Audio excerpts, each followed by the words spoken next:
Hey everyone, today I'm going to show you how to hide the Jigsaw puzzle extensions icon in Google Chrome. Without any further ado, let's get started. Boof. First, locate your Google Chrome shortcut on your desktop. This is the icon you normally click to open your browser. Once you've found it, right-click on the Chrome shortcut to bring up the context menu. From the options that appear, click on Show More Options. This will expand the menu and give you access to additional settings that aren't immediately visible in the default right-click menu. Next, from the expanded menu, click on Properties. This will open a new window displaying various details and settings related to your Chrome shortcut. The Properties window is where you can modify how Chrome launches and behaves when you open it from this particular shortcut.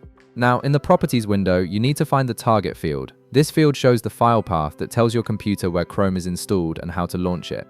The Target field typically contains a path that looks something like this: :/program files /google /chrome /application /chrome.exe. This is the command your computer runs every time you click the Chrome icon.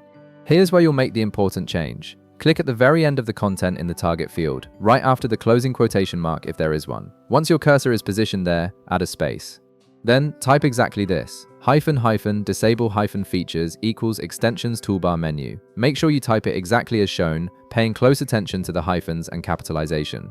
This command tells Chrome to disable the extensions toolbar menu, which is what creates that jigsaw puzzle icon you want to hide. I'll show it on the screen so you can copy it if needed. Boof. After you've added the command to the target field, click Apply at the bottom of the Properties window. This saves your changes and ensures that Chrome will launch with this new setting every time you use this shortcut. And that's it. You've successfully configured Chrome to hide the Jigsaw puzzle extensions icon from your toolbar, giving you a cleaner, more streamlined browser interface. If this video helped you out, be sure to leave a like, subscribe, and I'll see you in the next one.